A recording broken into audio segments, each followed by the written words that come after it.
gostaria que vocês abrissem a Bíblia na carta de Paulo aos Efésios,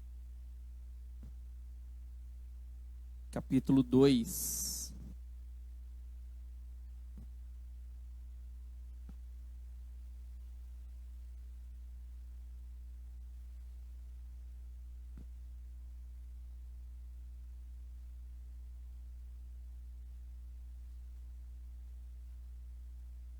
Efésios, capítulo 2. Nós iremos ler a partir do verso 1 até o verso 10. A versão que eu vou ler é a versão NVI. Diz assim as Escrituras. Paulo dizendo, né?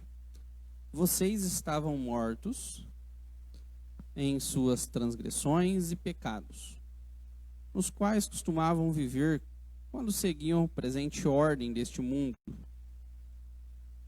E o príncipe do poder do ar, o espírito que agora está atuando nos que vivem na desobediência. Anteriormente, todos nós também vivíamos entre eles, satisfazendo as vontades da nossa carne, seguindo os seus desejos e pensamentos. Como os outros, éramos por natureza merecedores da ira. E hoje nós iremos estudar, esses versos que diz o seguinte: todavia, Deus, que é rico em misericórdia, pelo grande amor com que nos amou, deu-nos vida com Cristo, quando ainda estávamos mortos em transgressões. Pela graça, vocês são salvos. Deus nos ressuscitou com Cristo e com Ele nos fez assentar nas regiões celestiais em Cristo Jesus, para mostrar nas eras que hão de vir a incomparável riqueza da sua graça, demonstrada em sua bondade para com os que estão em Cristo Jesus. Amém? Feche seus olhos, vamos orar.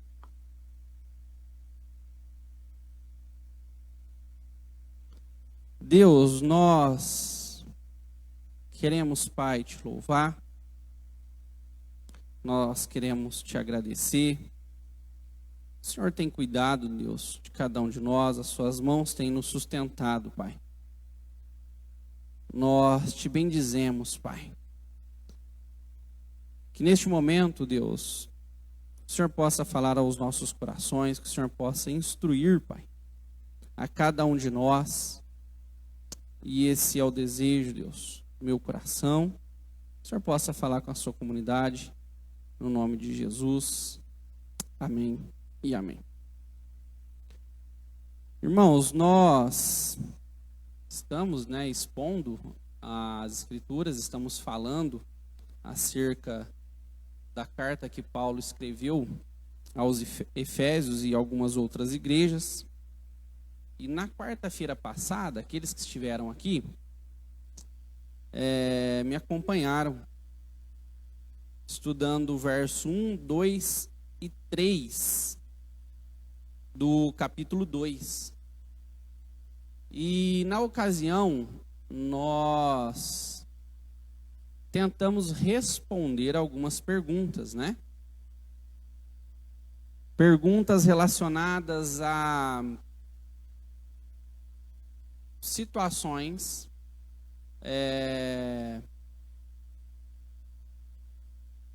a essa podridão, se é assim que eu posso dizer, que o ser humano vive. Nós,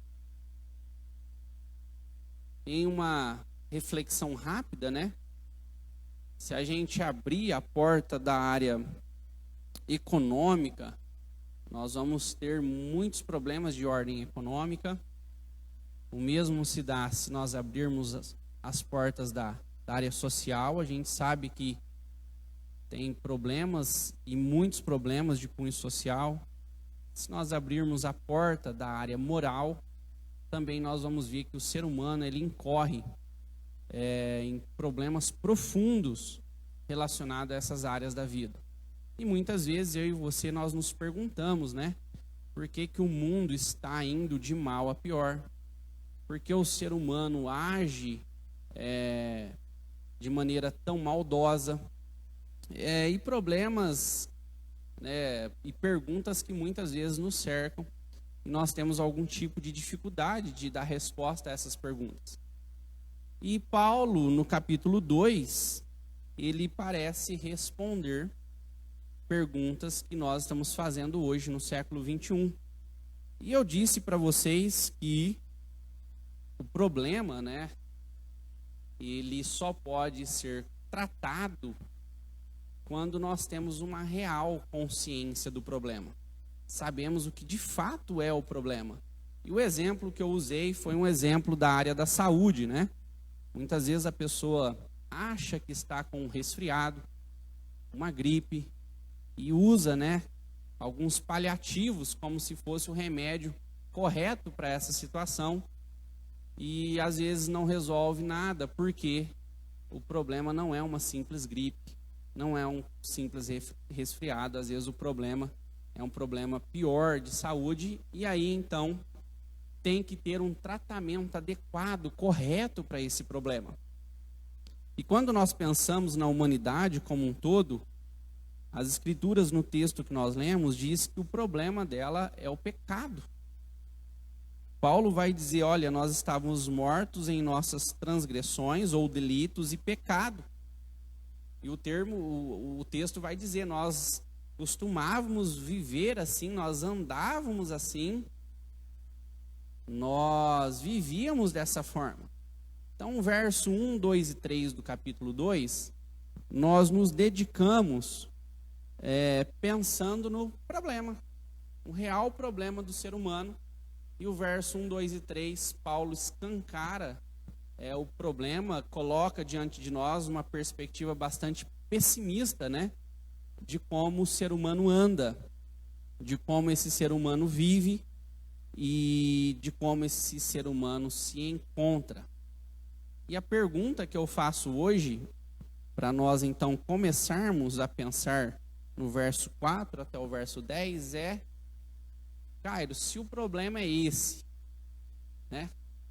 O ser humano que está morto, as escrituras dizem, em seus pecados, em suas transgressões, em seus delitos. Qual é então, né, o que pode ser feito para que esse quadro seja revertido? Qual é a solução para o problema? E eu gostaria de pensar com vocês, nessa noite, na solução para esse problema. Amém? Estão comigo aí? Então nós rapidamente fizemos aí um panorama do que eu falei na aula passada. E hoje então nós daremos sequência. Nessa segunda parte, nós precisamos sair de um lado, o lado do pessimismo, e avançar para um outro lado da história. Após termos compreendido o quadro real do ser humano, que é o que eu fiz na quarta-feira passada, agora é necessário olharmos com os óculos do otimismo, enxergarmos agora uma nova perspectiva, percebendo então o que Cristo fez na cruz do Calvário. Então eu quero que vocês, por um momento, pare de olhar esse ser humano caído, esse mundo perdido e corrompido, como diz as Escrituras. E agora eu gostaria que os seus olhos, então, se voltassem para Cristo, para Jesus. Amém? Olha o verso 4, se você está com a sua Bíblia aberta, e acompanhe, por favor, aí. Veja que o texto vem falando, né, da real situação do ser humano, onde o ser humano se encontrava, até que chega no verso 4 e fala o seguinte, a versão NVI diz o seguinte: todavia. Algumas versões irão dizer, mas Deus. É como se o apóstolo Paulo virasse agora uma chave. Paulo está dizendo, olha, vocês estavam da seguinte forma: mortos em delitos, em pecados, seguindo, aprisionado pelo curso desse mundo, mas alguma coisa aconteceu. E Paulo vai então nos mostrar o que aconteceu. É importante nesse momento entendermos a seguinte fala: todavia, Deus, ou mas Deus.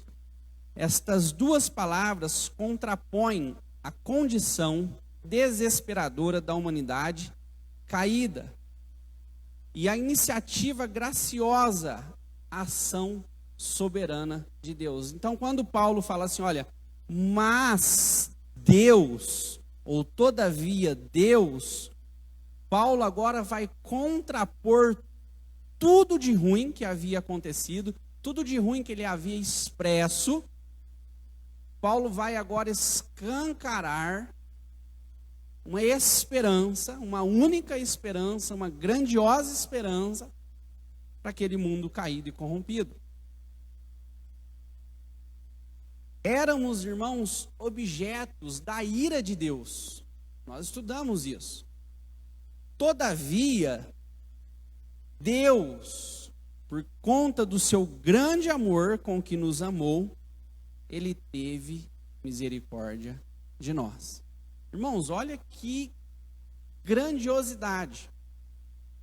Veja o primeiro quadro e veja o segundo. O primeiro quadro era um quadro de morte, e o segundo, Paulo está dizendo, porém, todavia, Deus, ele agiu por meio de Jesus neste mundo caído, nesse mundo corrompido, e com um grande amor, nos amou. Amém? Está comigo? Sendo assim, nós podemos levantar duas questões importantes, e guarda aí na sua cabeça para nós refletirmos junto. A primeira, o que Deus fez por conta deste mundo caído e corrompido? Essa é a primeira pergunta, e eu quero responder aqui. A segunda pergunta é, por que o fez? O que Deus fez em um mundo caído? E qual o motivo? O que levou Deus a fazer o que fez? Amém, irmãos? Nós temos um mundo caído e corrompido. Nós temos a ação divina nesse mundo caído e corrompido. E agora nós temos duas perguntas diante de nós. O que Deus fez por este mundo caído e corrompido? E por que o fez? Vamos lá, vamos responder? O texto vai nos ajudar. Verso 5.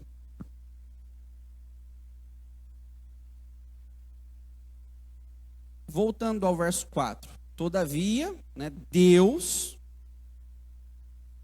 que é rico em misericórdia, pelo grande amor com que nos amou, deu-nos vida, verso 5 agora, com Cristo, quando ainda estávamos mortos em transgressões.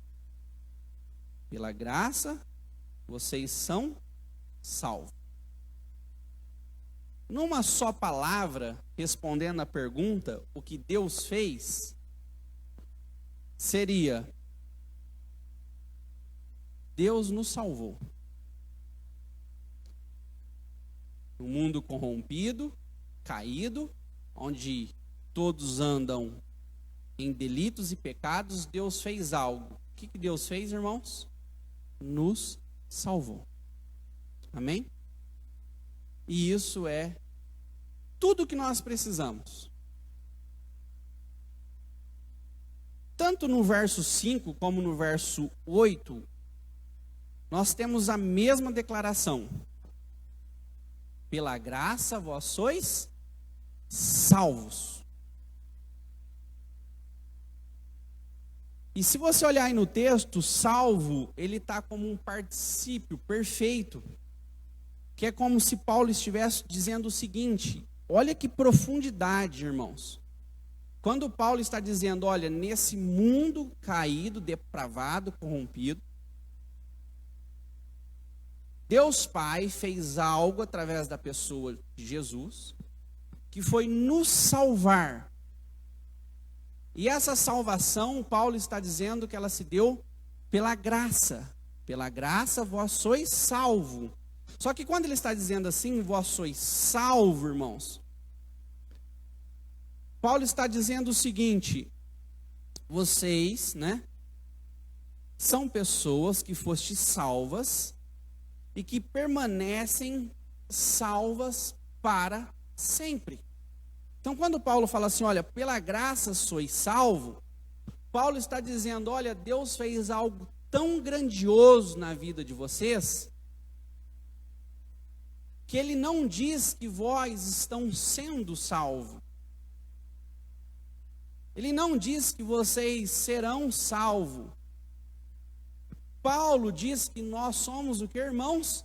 Salvos. Isso aconteceu, uma obra na minha e na sua vida.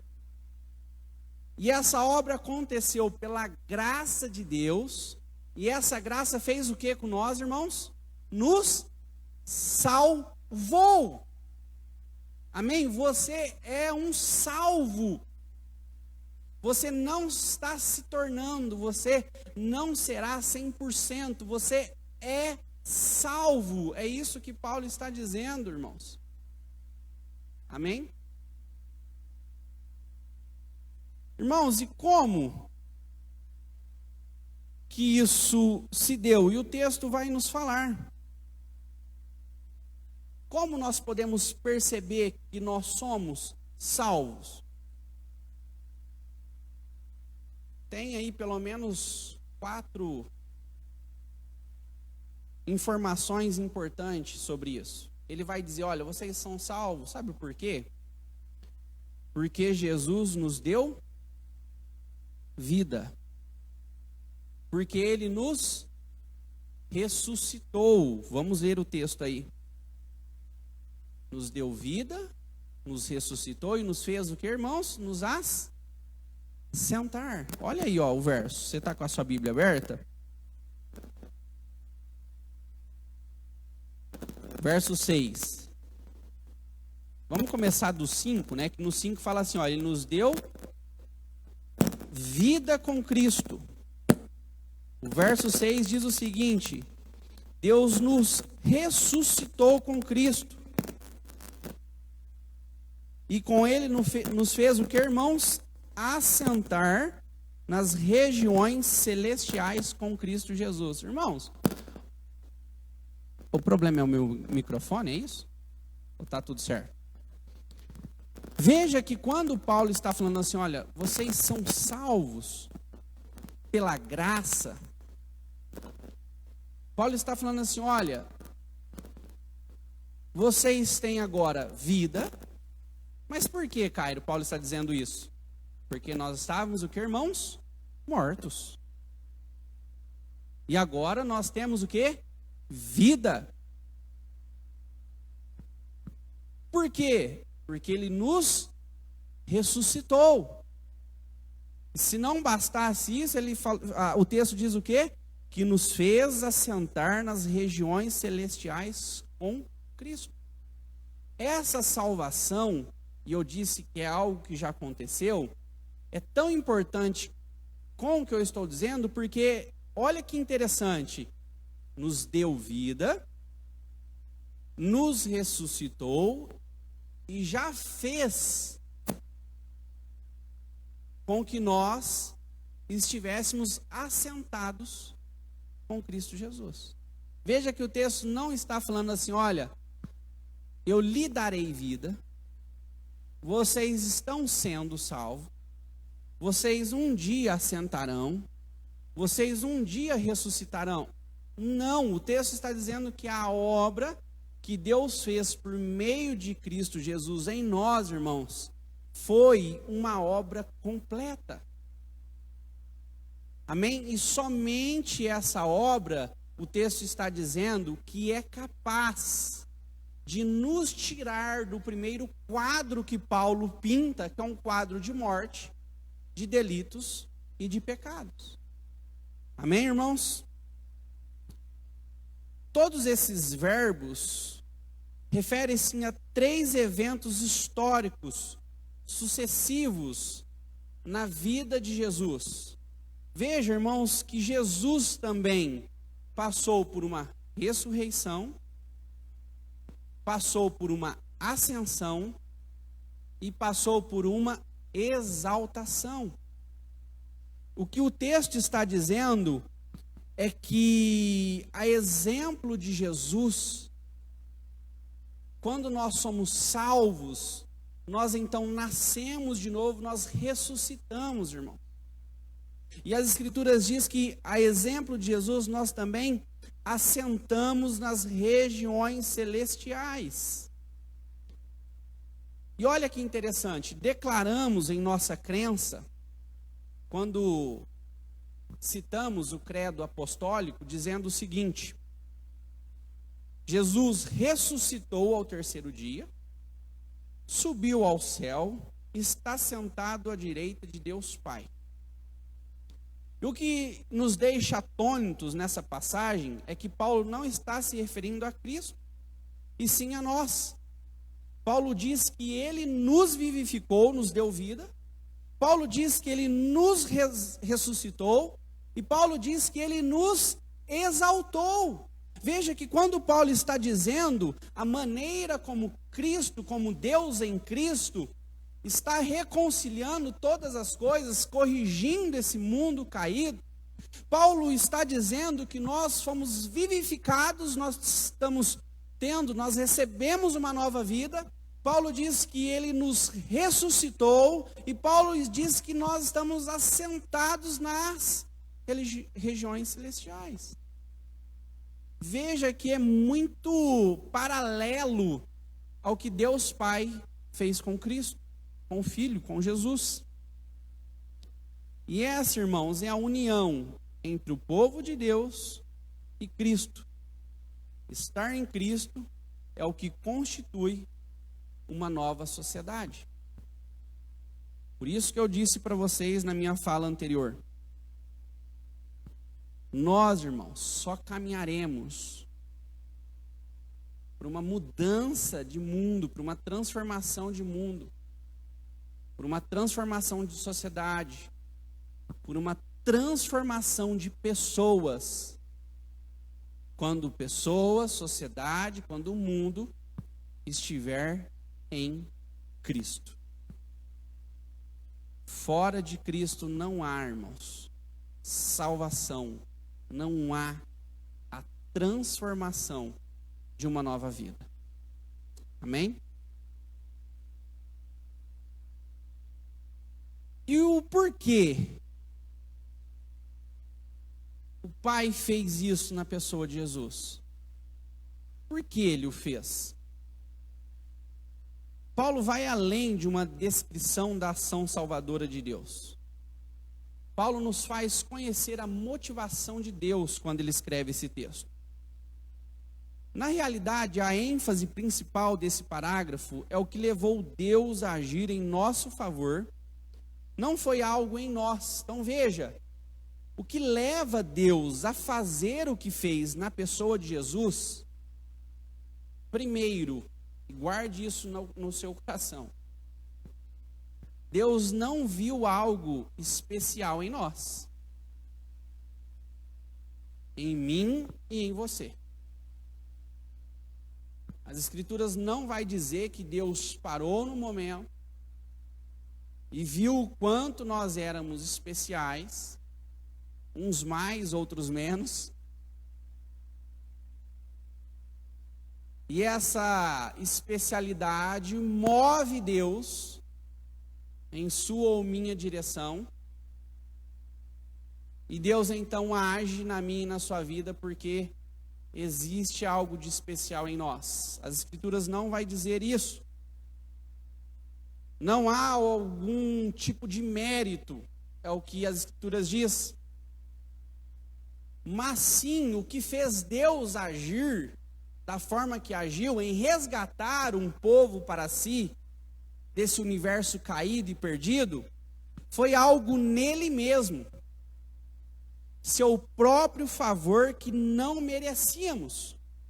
Paulo reúne 4 palavras para expressar as origens da iniciativa salvadora de Deus. Então, o que leva Deus Todo-Poderoso, Soberano, a enviar o seu Filho para resgatar um povo que estava rebelde contra Deus, caminhando para longe de Deus, que estavam mortos em seus delitos e pecados e amando o curso desse mundo. O que leva Deus a fazer isso? Paulo, no texto que nós estamos lendo, vai elencar ao menos 4 palavras importantes para essa ação de Deus. Verso 4, na parte A, diz o seguinte: Deus fez isso por misericórdia. Olha aí o verso 4. Todavia, Deus que é rico em que, irmãos? Misericórdia. Por que que Deus então fez o que fez?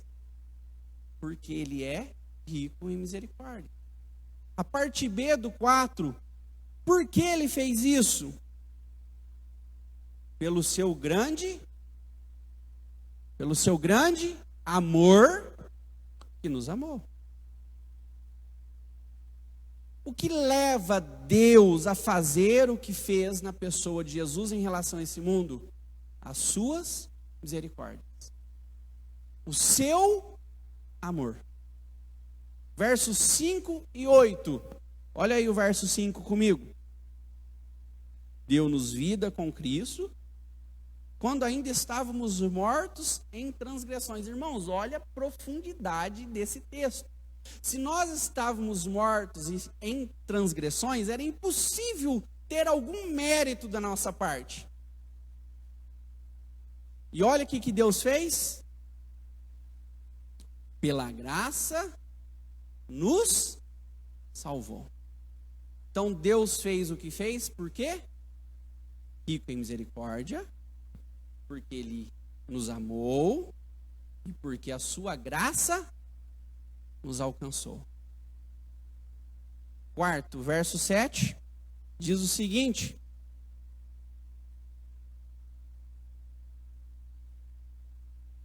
para mostrar nas eras que hão de vir a incomparável riqueza da sua graça, demonstrada em sua, que irmãos?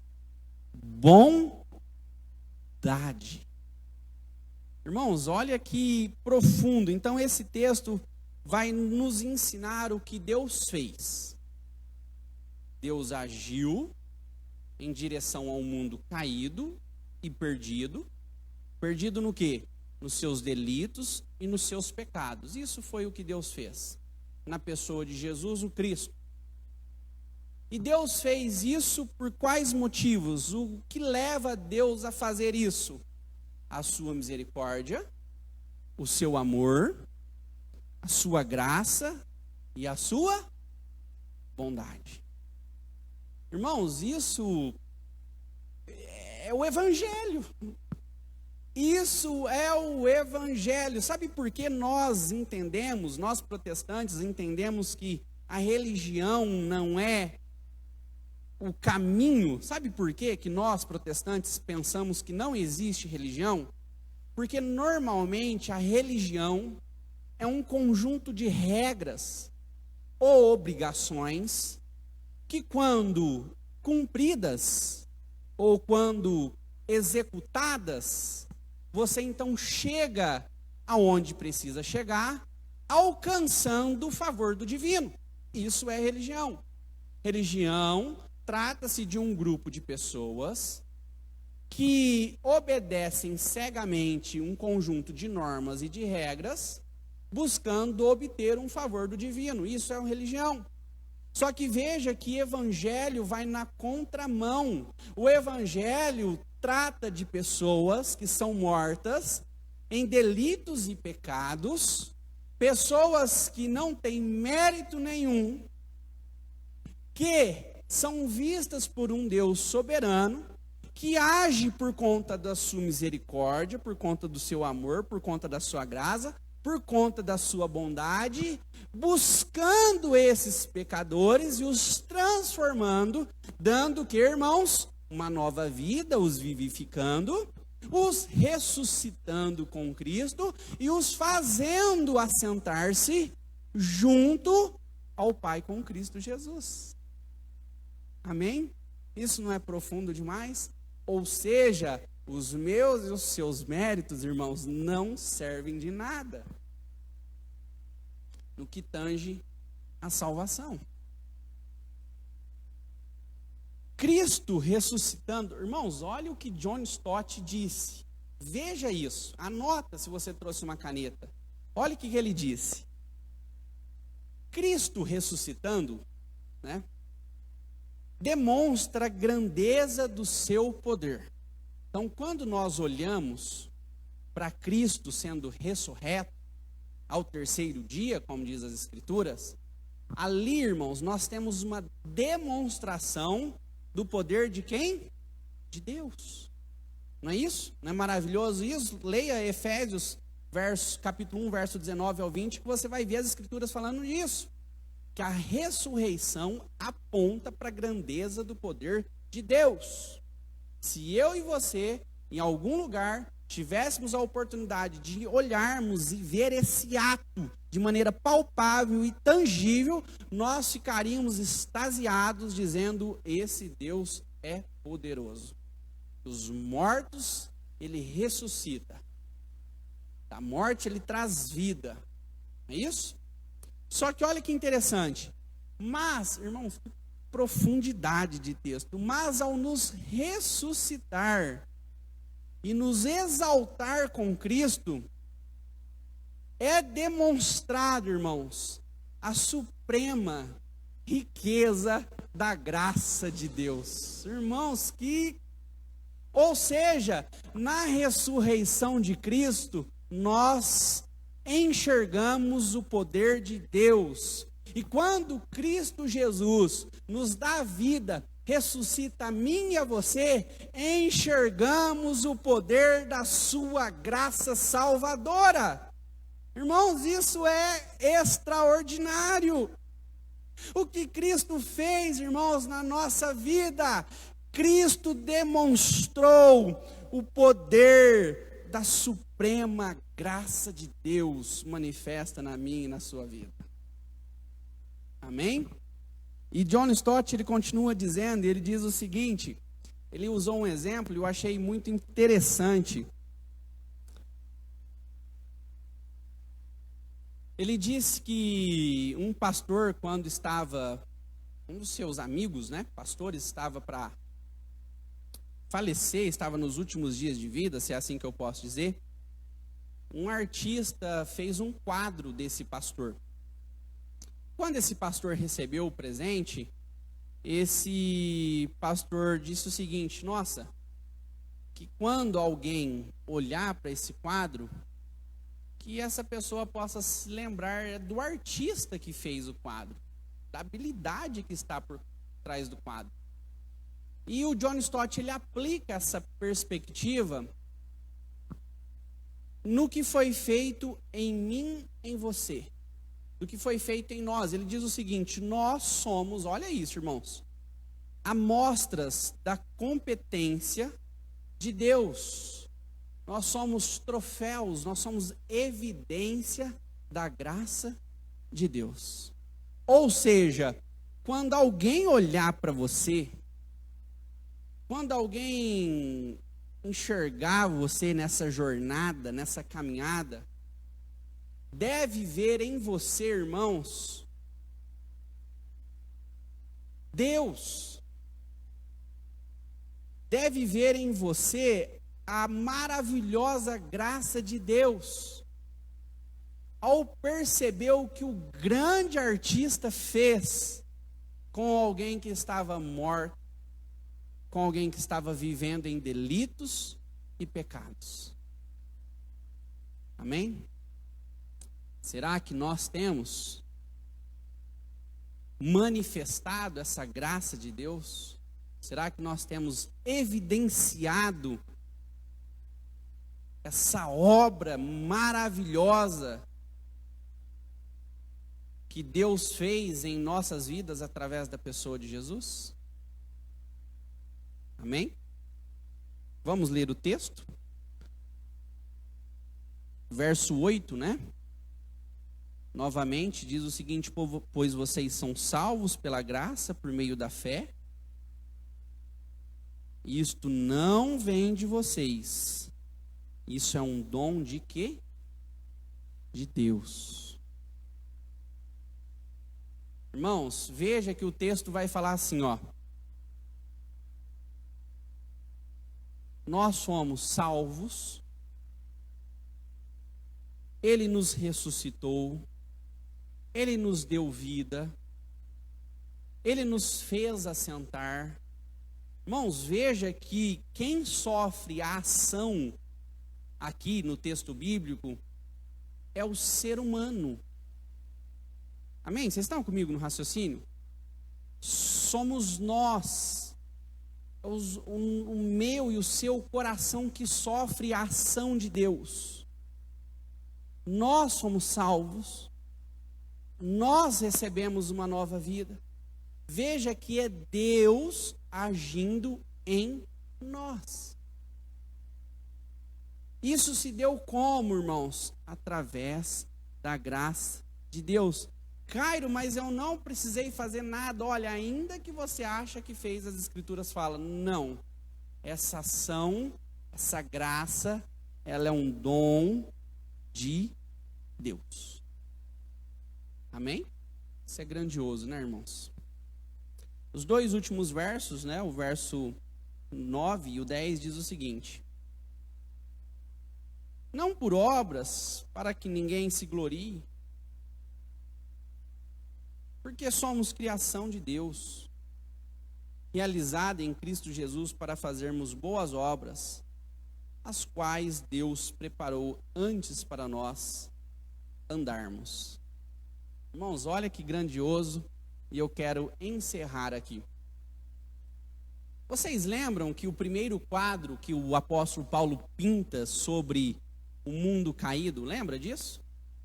Lembra que eu dei uma ênfase sobre o fato de nós vivermos como escravos? Lembra? E Paulo fala, olha, vocês andavam, o texto diz, seguindo a presente ordem deste mundo. Lembram disso? Paulo está dizendo o seguinte, olha, vocês andavam. E o termo andavam aqui, Paulo importa de uma perspectiva de escravatura mesmo. Um escravo atrás do outro, com algemas nas mãos, correntes nos pés. Lembram? E dessa forma, em delitos e pecados. E quando nós então partimos para o verso 4, 5, 6, 7, 8, que é o que nós estudamos hoje, nós já então percebemos, o texto vai nos mostrar que Deus entra nesse contexto, te dá uma nova vida, você já não é mais escravo, agora você é livre, você não está morto, você está vivo, você foi vivificado, um termo do apóstolo Paulo, ele ressuscitou você, o glorificou, fazendo assentar com Cristo nas regiões celestiais, e agora então você não anda mais segundo o curso deste mundo, e da maneira como Paulo começa, ele termina, ele diz o seguinte no último verso: agora vocês devem andar praticando ou fazendo as boas obras que Deus preparou para vocês. Amém? Outrora andávamos como escravos das trevas. Agora nós então caminhamos Agora nós estamos andando como filhos de Deus, praticando as boas obras que foram preparadas por Ele desde a eternidade. Amém, irmãos? Nós estamos em outubro, né? E outubro comemora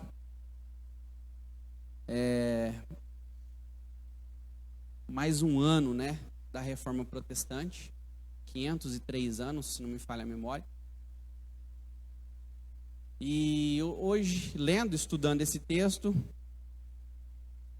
li uma frase de Martinho Lutero que é muito oportuna para nós. Lembra do texto agora que eu acabei de expor para vocês. Martinho Lutero disse certa feita: olhei para mim mesmo e vi que era impossível me salvar. Olhei para Cristo e vi que era impossível me perder. Amém, irmãos? Martinho Lutero parece que na primeira fala dele ele tinha lido o verso 1, 2 e 3 de Efésios 2. Olhei para mim mesmo e vi que era impossível me salvar. Só que quando Martinho Lutero lê o verso 4, 5 e 6, ele fala: olhei para Cristo e vi que era impossível me perder. Irmãos, foi grandioso o que Deus fez por você. A misericórdia, o amor, a graça e a bondade de Deus alcançou você. Foi aonde ninguém poderia ir. Fez o que ninguém poderia fazer. Lhe deu o que ninguém pode lhe dar. Deus o salvou. Coloque-se de pé. Feche seus olhos, vamos orar. Deus, nós queremos neste momento, Pai, te louvar, Deus. Queremos, Pai, nesse momento ser agradecidos a Ti, porque o Senhor fez algo grandioso nas nossas vidas, Pai. O Senhor nos salvou, Pai. O Senhor nos vivificou, Pai. Deus, o Senhor nos ressuscitou com Cristo. O Senhor nos fez assentar, exaltando a cada um de nós, Pai, nas regiões celestiais com Cristo Jesus, Pai. Te bendizemos essa noite, Pai. Gratos a Ti por aquilo que o Senhor fez nas nossas vidas. Te louvo, te agradeço, em nome de Jesus.